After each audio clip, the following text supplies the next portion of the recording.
수직자기 관리센터라고 불리는 감옥에서 고랭은 벽에 48번이 적힌 콘크리트 감방에서 눈을 뜬다. 그가 사용할 수 있는 것은 침대 하나와 세면대뿐이며 바닥 한가운데에는 구멍이 뚫려 있다. 그의 셀메이트 트리마가시는 그 구멍을 구덩이라고 부른다. 이와 같은 구조의 층이 수백 개 있으며 모든 층에는 경영진이 배정한 가명을 사용하는 수감자 2명이 배치되어 있다. 매일 음식은 구멍을 통해 내려오는 플랫폼 위에 담겨 공급되며 각 층은 2분 동안 가능한 한 많이 먹을 수 있다. 하지만 아래로 내려갈수록 음식이 남아있을 확률은 점점 줄어든다. 매달 말이면 수감자들은 가스로 잠든 뒤 무작위로 다른 층으로 재배치된다. 고랭은 플랫폼을 처음 본 날 배가 고프지 않았기 때문에 먹기를 거부하고 대신 아래층 사람들을 위해 음식을 남기기로 결심한다. 트리마가시는 자신이 먹을 수 있는 만큼 먹은 후 누군가 위해서 했을 법한 행동이라며 식탁에 침을 뱉는다. 고랭은 사과 하나를 나중을 위해 남겨두기로 하지만 플랫폼이 내려가자마자 감방 안이 점점 더워지기 시작한다. 음식을 보관하는 건 금지되어 있었고 이를 어기면 감방이 치명적으로 뜨거워지는 것이다. 결국 고랭은 사과를 버릴 수밖에 없었고 그렇지 않으면 둘 다 죽을 수도 있는 상황이었다. 이 사건은 고랭에게 그가 이곳에 들어오기 전에 가졌던 면접을 떠올리게 한다. 그는 계약 기간이 끝나기 전까지는 나갈 수 없다는 서류에 서명했었다. 모든 수감자는 안으로 가져갈 물건 하나를 선택할 수 있었고 고랭은 돈키호테 한 권을 선택했다. 그는 자발적으로 이곳에 들어왔고 6달을 보내는 대가로 정식 학위를 받을 예정이다. 다음날 플랫폼이 다시 도착했을 때 고랭은 또다시 음식을 거부하고 트리마가시는 48층이 그런 그에게 낭비라고 생각한다. 고랭은 트리마가시에게 그의 이야기를 묻고 트리마가시는 모든 일의 시작은 TV 광고였다고 말한다. 그는 TV에서 본 놀라운 칼을 샀지만 며칠 뒤 더 좋은 칼을 광고하는 새로운 광고가 나왔다. 이에 분노한 그는 TV를 창문 밖으로 던졌고 그 아래를 지나던 남자를 죽이게 되었다. 트리마가시는 정신병원과 이곳 중 하나를 선택하라는 제안을 받았고 결국 이곳에 오게 된 것이다. 그가 배정받았던 가장 아래층은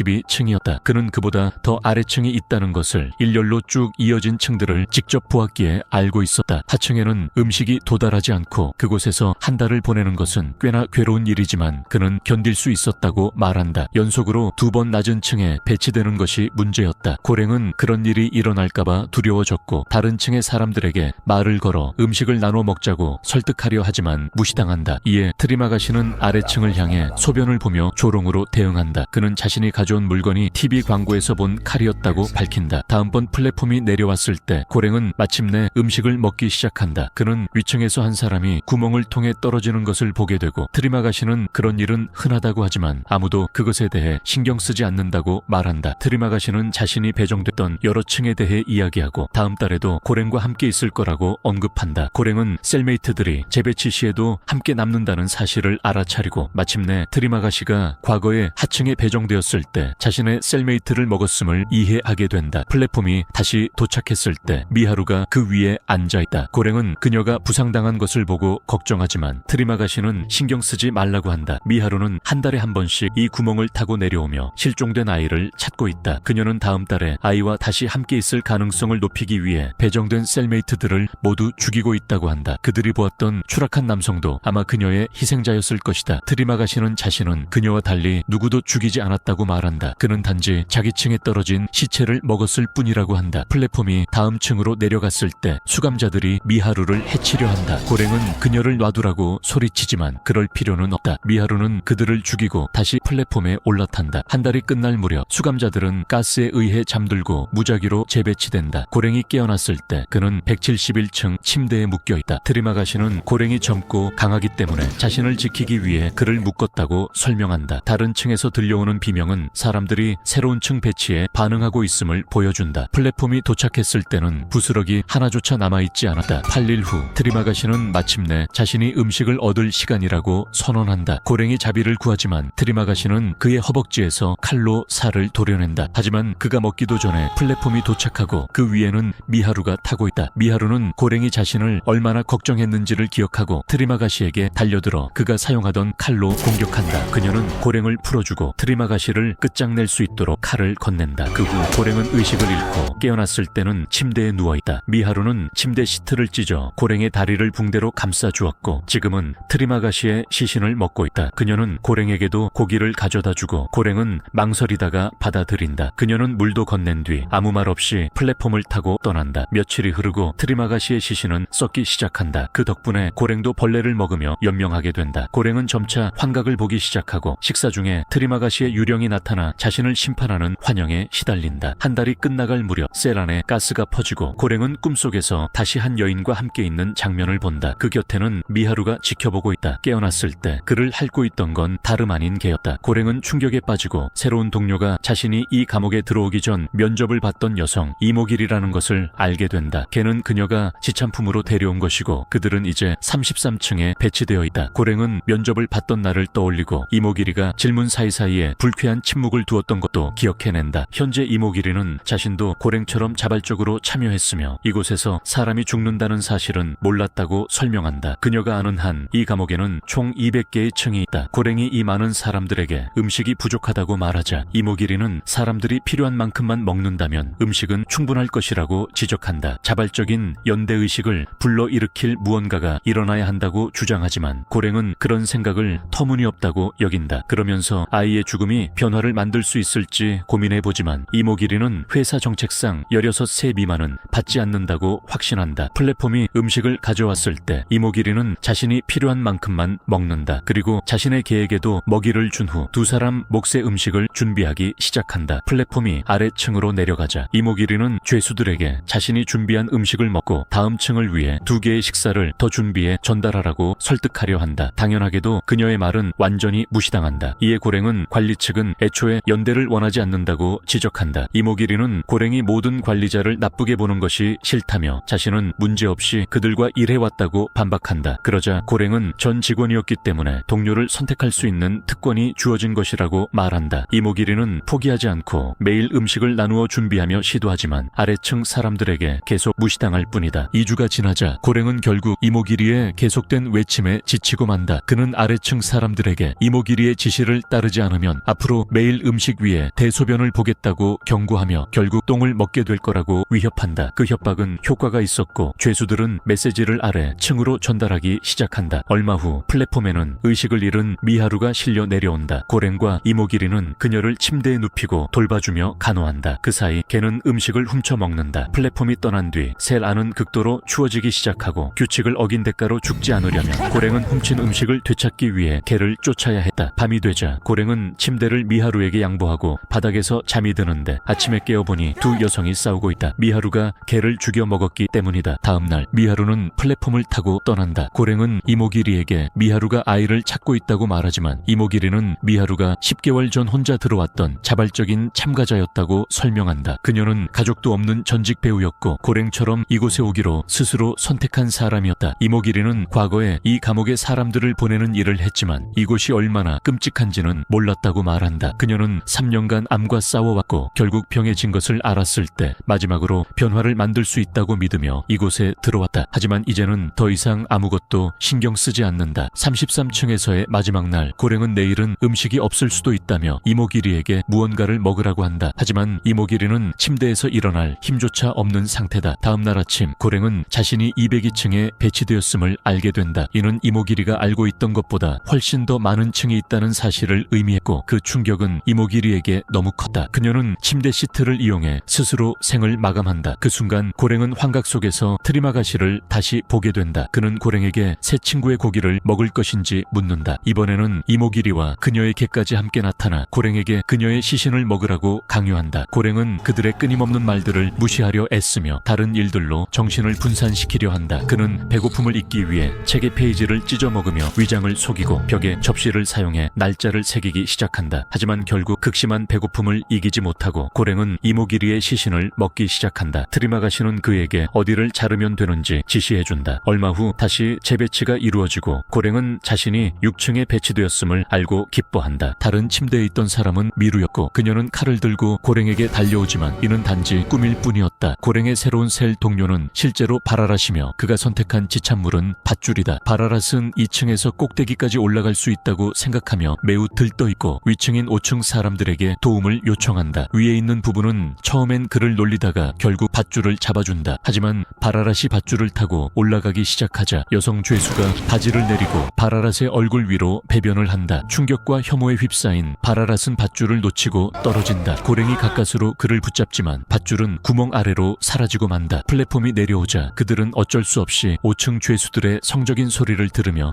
식사를 하게 된다. 시간이 흐르면서 고랭은 다시 환각을 보기 시작하고 트리마가시와 이모기리의 환영이 나타난다. 트리마가시는 이제 한 달만 더 버티면 된다며 고랭이 잘하고 있다고 말하고 이모기리는 자발적으로 변화가 일어나는 일은 없다고 상기시킨다. 이 말에 고랭은 영감을 얻고 계획을 세우기 시작하며 바라라스에게 도움을 요청한다. 그들의 계획은 무기를 가지고 플랫폼에 올라타 모든 사람이 음식을 나눠 먹도록 강제하는 것이다. 고랭은 202층에 있을 때 플랫폼의 이동 시간을 기준으로 계산했고 층수는 약 250층 정도로 추정했다. 이는 충분히 가능한 거리라고 생각된다. 바라라스는 함께하기로 동의하고 두 사람은 침대를 부셔 금속처럼 단단한 조각들을 무기로 만든다. 둘은 플랫폼 위로 뛰어 올라 7층에 도착하고 고랭은 죄수들에게 아무것도 손대지 못하게 해야 한다고 말한다. 이들은 어제도 먹었고 내일도 먹을 수 있을 테니 50층 이후부터 음식 분배를 시작해야 한다는 것이다. 바라라스는 망설이는데 그 이유는 이 죄수들이 몇 주 전 자신이 위로 올라가는데 도와줬던 친구들이기 때문이다. 하지만 노인이 격렬하게 반응하자 바라라스는 고랭의 말이 옳다고 느끼고 그를 도와 죄수들을 제지하기 시작한다. 그들은 계속 아래층으로 내려가며 음식에 손대지 못하게 위협을 가한다. 몇 층을 더 내려간 후 바라라스는 브람방이라는 현명한 노인을 만나게 되고 그는 바라라시 존경하는 인물이다. 브람방은 두 사람이 하려는 일을 긍정적으로 평가하지만 관리 측은 양심이 없기 때문에 그들이 성공하더라도 신경 쓰지 않을 것이라고 말한다. 그러나 250층에 있는 식당 노동자들은 다를 수도 있다며 그들에게는 상징이 필요하다고 조언한다. 바라락과 고랭은 판나코타를 선택한다. 그것은 매우 고급스러운 음식이어서 맨 아래층에 손대지 않은 차에 도착하면 큰 인상을 줄 것이기 때문이다. 그들은 계속 아래로 내려가며 판나코타를 안전하게 지키고 위협을 통해 사람들을 멀리한다. 50층에 도착하자 바라락과 고랭은 식량 배급을 시작하고 사람들은 매우 감사해야 한다. 97층에서는 병든 노인과 정신지체 소년을 발견한다. 고랭은 노인에게 수프를 먹이려 하지만 소년은 나중에 노인을 죽여서 그 고기를 먹을 거니 신경 쓰지 말라고 말한다. 다음 층에는 시체만 있었고 고랭은 이곳이 미하루가 깨어난 곳이라고 추측한다. 플랫폼은 2층에서 멈추지 않는데 살아있는 사람이 없기 때문이다. 이는 고랭의 계산이 틀렸다는 의미이며 층수가 250가의 이상이라는 뜻이다. 다음 층에서는 두 남자가 미하루를 공격하는 현장을 발견한다. 한 명은 칼을 들었고 다른 한 명은